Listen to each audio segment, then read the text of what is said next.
got our first frost a little bit earlier than what I was expecting. I got down into the 30s last night, and I didn't know that. I wasn't paying attention. It had been going down into the 40s, but man, we just had that one night that dipped down and we got our first frost. That first frost I was not expecting until the middle of this month or the very end.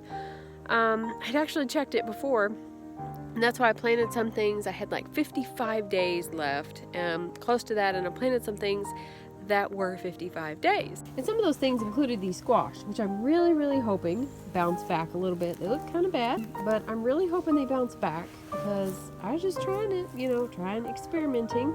It never hurts to experiment a little bit here in the garden. I don't know if this experiment's gonna work or not. We're gonna see once the sun comes up a little bit more and gets on these squash plants, hopefully revives them a little bit. These okras are supposed to be winter frost hardy, so we'll see. They don't look super fabulous, but again, we'll see what happens once the sun gets up and gets on them. I'm pretty sure the cucumbers are pretty much done for. They were looking bad anyways, the squash bugs that I cannot seem to get rid of this year, so they're probably pretty much done. I have some in the house that I need to cut up and put in a vinegar, sugar, water mixture that I like to eat. Keeps them nice and crisp. I love vinegar, so it has that nice vinegar taste, and that's probably what I'm going to do with the rest of those. Now, this all did survive, except for the sweet potatoes, which really was just kind of an experiment of one that was sprouting in the house. But all my lettuces, I am so in love with these. Aren't these just beautiful? I am just in awe. I think I've left them out here for so long, these really big, beautiful heads of lettuce, because I don't want to pick them. I don't want to pick them and eat them. I've been taking some of the smaller ones and taking them inside and eating them, but oh my gosh, I don't know. I'm not sure I'm gonna have to figure out how to keep them out here. I don't know. I need to do some research and see how long I can keep them out here and keep them good, and we can eat them even later. Probably need to put one of these netting hoop nets over the top that I made, and then I've got some frost cloth that I bought for, I don't even know what it's called. It's like a white cloth. It almost looks like sewing interfacing, but it's like a white cloth, and I can put it over that and kind of keep the frost out. But it seems to be good. These wintry cold crops are really doing well. I can't remember what these are. I think these are radishes. These are the radishes. This stuff did not come up real well. Carrots. And what are these? I don't know what these are called. Turnips, maybe. I think these are turnips. And then this is kale. So it's doing really well. The kale is doing really well, but you can tell that, other things not so well. They just didn't come up very good. But I am curious. I did read something about tomatoes, that if you have ripe tomatoes, that you should pull them off the vine before the frost comes. I didn't have to worry about that because I had already picked mine. I didn't really have that many left. It's kind of been slowing down a little bit. But that you can't use them if it frosts and they're on the vine, because it changes the pH and you can't can them.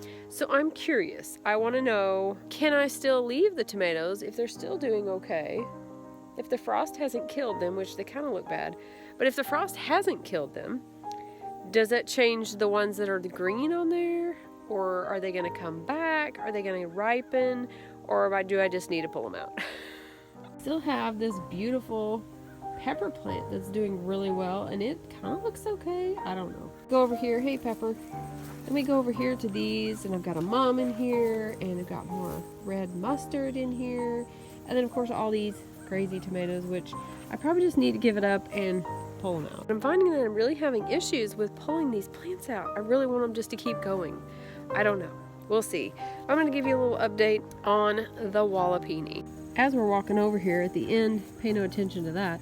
This is supposed to be the compost piles that we're going to put at the end of the chicken run. We're just going to open that up and move that in there and start putting the scraps in here and let them kind of go through it. But I don't know. We're going to see. That's kind of a thought in process. But the Walipini. So we didn't get it all dug yet, but we do have quite the hole in the ground. Oh my gosh.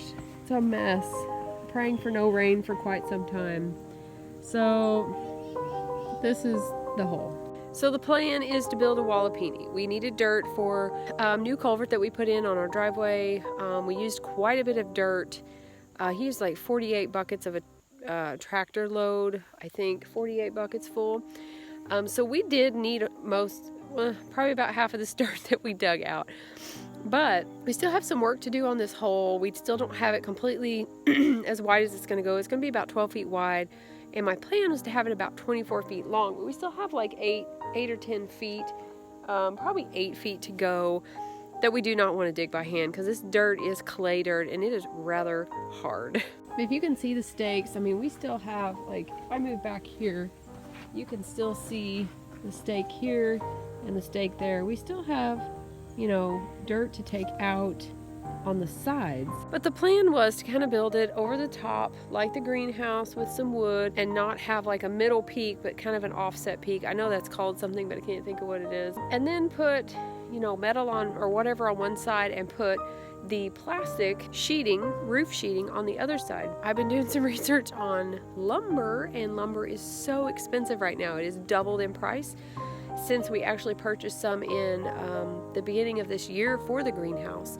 So I've got to come up with something else. So if anybody has any ideas for the top of a Walipini that is not lumber bought from a lumber store, then give me an idea, because it's outrageous. It's going to cost 2 or 2.5 times more than what it would have a few months ago. So I don't know if I should just wait it out or what, but I don't want this big old hole in here. And I was really kind of wanting to get this going this year.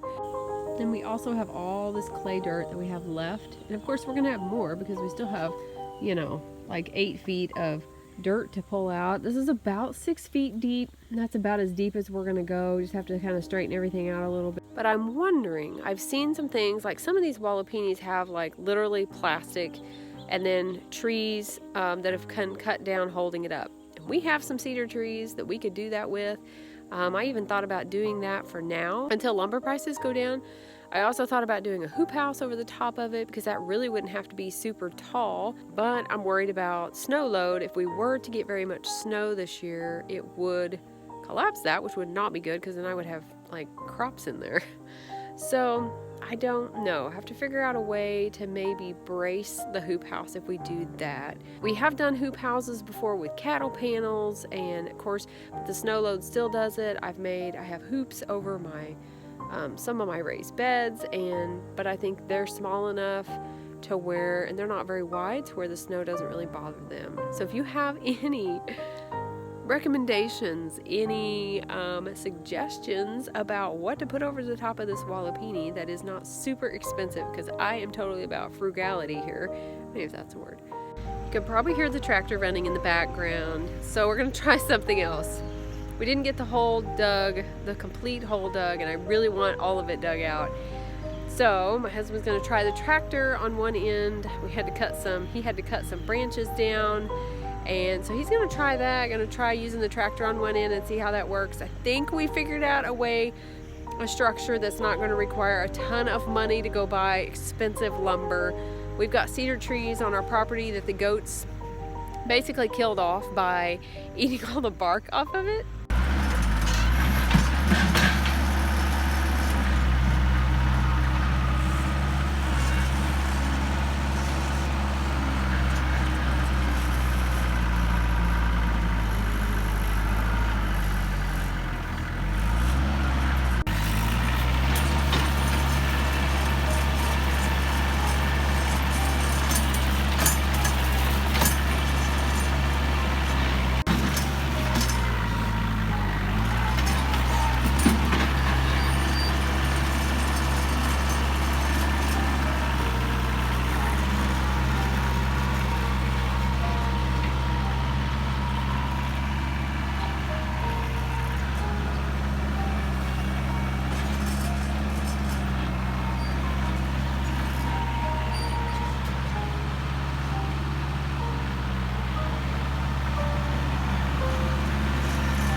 So I think that's what we're gonna do. We're gonna take some of those small cedar trees, cut them up into posts, and use those. And then I'm not real sure from there. We're kind of making this up as we go, I think.